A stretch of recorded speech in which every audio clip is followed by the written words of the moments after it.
다 함께 사도신경하심으로 2024년 7월 10일 수요일 온라인 아침 기도에 하나님께 올려드리겠습니다. 전능하사 천지를 만드신 하나님 아버지를 내가 믿사오며 그 외아들 우리 주 예수 그리스도를 믿사오니 이는 성령으로 잉태하사 동정녀 마리아에게 나시고 본디오 빌라도에게 고난을 받으사 십자가에 못 박혀 죽으시고 장사한 지 사흘 만에 죽은 자 가운데서 다시 살아나시며 하늘에 오르사 전능하신 하나님 우편에 앉아 계시다가 저리로서 산자와 죽은 자를 심판하러 오시리라. 성령을 믿사오며 거룩한 공예와 성도가 서로 교통하는 것과 죄를 사하여 주시는 것과 몸이 다시 사는 것과 영원히 사는 것을 믿사옵나이다. 아멘. 찬송가 502장 찬송하시겠습니다.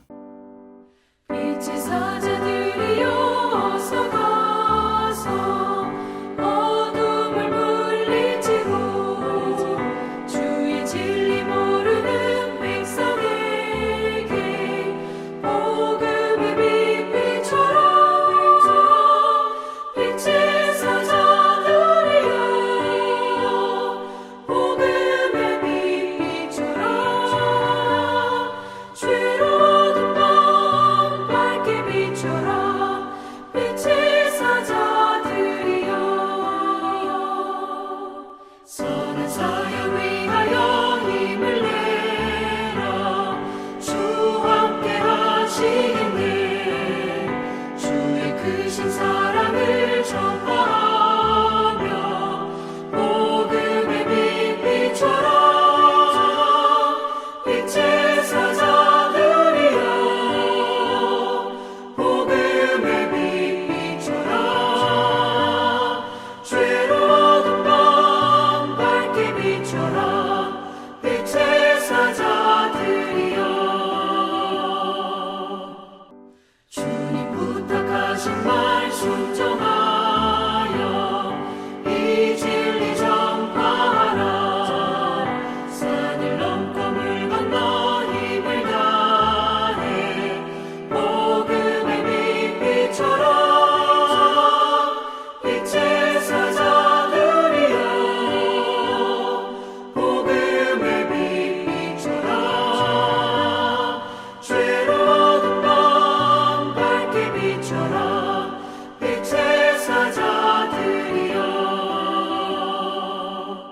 동서남북 어디나 땅끝까지 주님만 의지하고 눈 어두워 못 보는 백성에게 복음의 빛 비춰라. 빛의 사자들이여 복음의 빛 비춰라. 죄로운 밤 밝게 비춰라. 빛의 사자들이여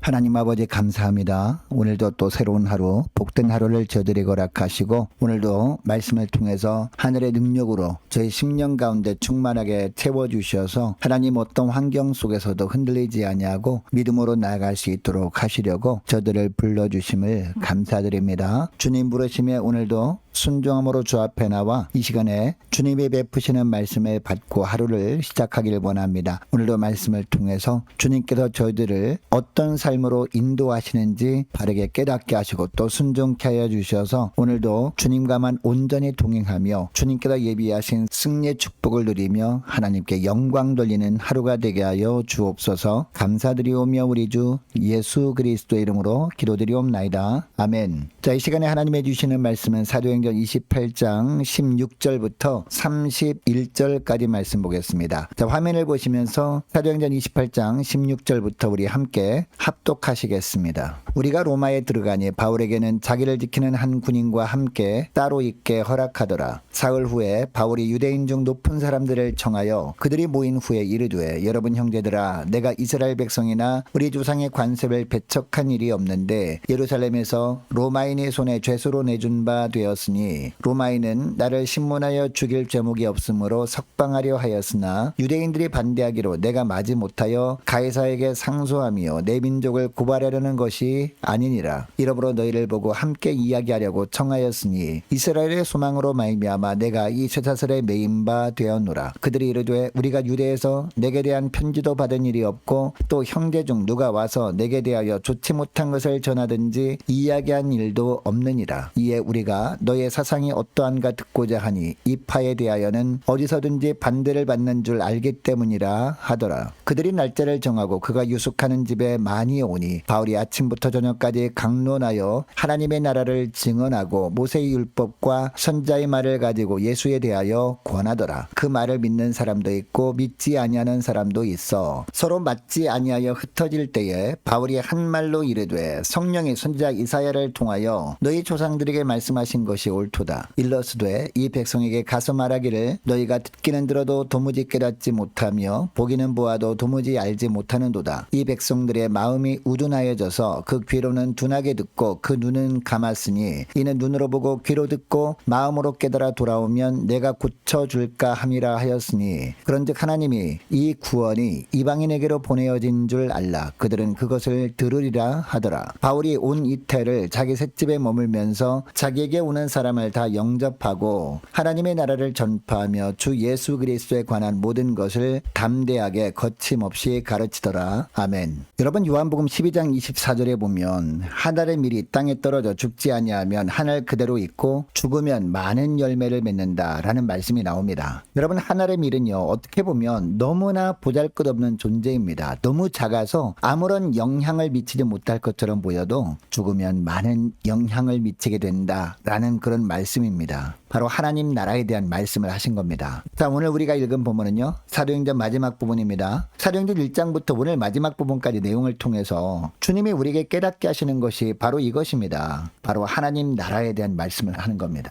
하늘의 밀이 땅에 떨어져 죽지 아니하면 하늘 그대로 있고 죽으면 많은 열매를 맺는다 라는 말씀을 사도행전 1장부터 오늘 우리가 읽은 28장까지를 통해서 하고 계시는 겁니다. 여러분 우리는 어제까지 바울의 위대한 여정을 살펴보았습니다. 자, 오늘 본문을 보니까 드디어 바울이 로마에 도착했습니다. 그런데 16절 하반절을 보니까 바울에게는 자기를 지키는 한 군인과 함께 따로 있게 허락했다라고 하고 있습니다. 바울은 다른 죄수들과는 달리 가택연금 상태에 있게 했음을 알 수 있습니다. 집 밖으로는 나갈 수 없었지만 집 안에서는 자유롭게 생활을 하면서 가이사 법정에서 재판을 기다리게 했다라는 겁니다. 여러분 바울이 죄수의 신분만 아니었어도 바울이 3차에 걸친 전도여행에서 했던 것처럼 자유롭게 로마 곳곳을 다니면서 복음을 전했을 겁니다. 그런데 집 밖을 나갈 수도 없는 상황이었습니다. 그리고 자기를 찾아온 사람들에게 예수님의 부활의 복음을 전한다고 해도 사람들이 잘 받아들일 것 같지도 않습니다. 왜냐? 바울은 죄수의 신분이었고 그리고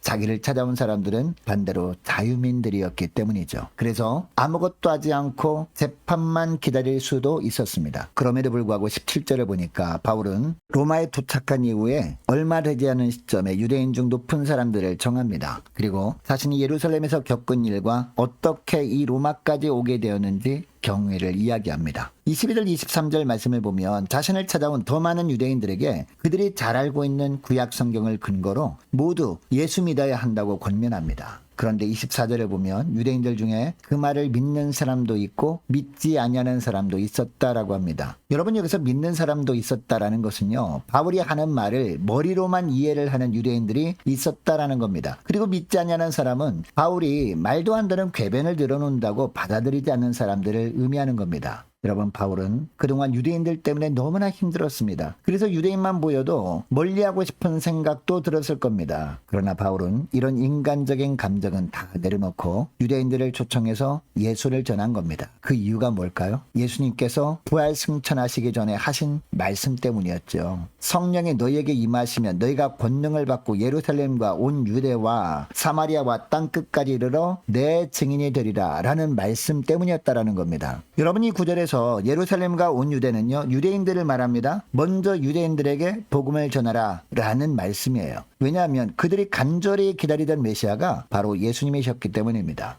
그러나 유대인들이 복음을 받아들이지 않으면 사마리아에도 가서 복음을 전해야 하고 더 나아가 땅 끝까지 가서 이방인들에게도 복음을 전함으로 말미암아 복음이 전 세계에 전해지게 해야 한다라는 말씀이 바로 사도행전 1장 8절 말씀이었습니다. 이 말씀에 순종하기 위해서 바울은 자신의 감정을 내려놓고 먼저 유대인들에게 복음을 전한 겁니다. 여러분, 이처럼 유대인들이 복음을 받아들이지 않으니까 바울이 어떻게 합니까? 28절 말씀에 보니까 자신에게 복음을 들었음에도 예수 믿지 않고 돌아가는 유대인들을 향해서 외칩니다. 뭐라고 외치는지 28절 말씀 보시기 바랍니다. 그런즉 하나님의 이 구원이 이방인에게로 보내어진 줄 알라. 그들은 그것을 들으리라 라고 외칩니다. 그리고 30절 31절 말씀도 보니까 바울이 온 이태를 자기 셋집에 머물면서 자기에게 오는 사람을 다 영접하고 하나님의 나라를 전파하며 주 예수 그리스도에 관한 모든 것을 담대하게 거침없이 가르치더라 라고 합니다. 로마에 사는 사람들 중에서 바울을 찾아온 많은 로마 사람들, 이방인들을 다 영접했다라는 겁니다. 그리고 그들에게 복음을 담대하게 전했다, 그리고 가르쳤다라는 겁니다.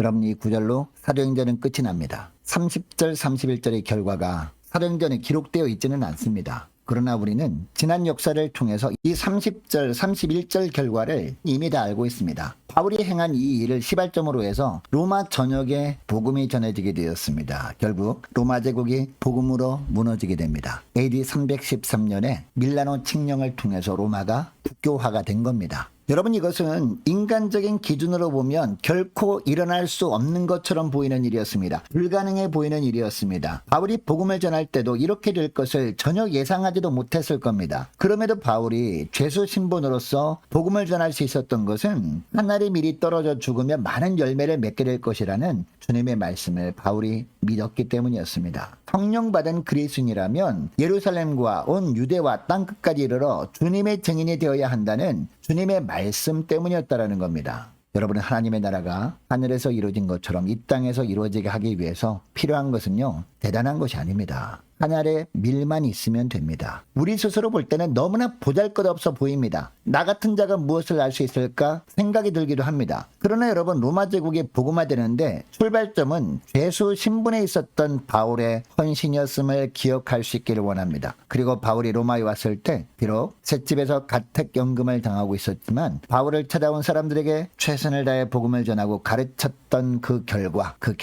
로마 제국이 복음화되었던 것을 우리가 잊으면 안 됩니다.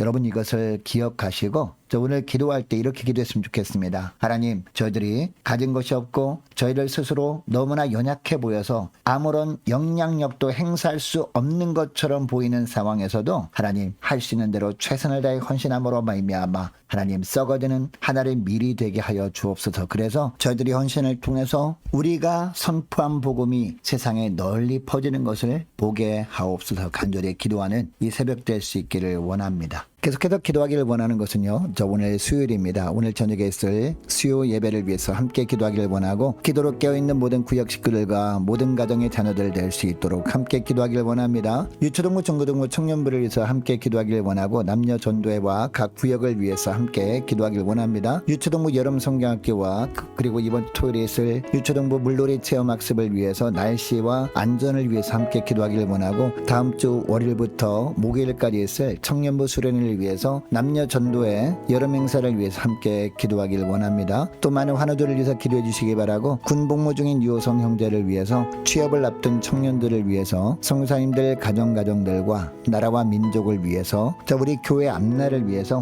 또 저와 여러분이 가지고 나온 기도 제목을 놓고 우리 함께 기도하기를 원합니다. 기도하겠습니다.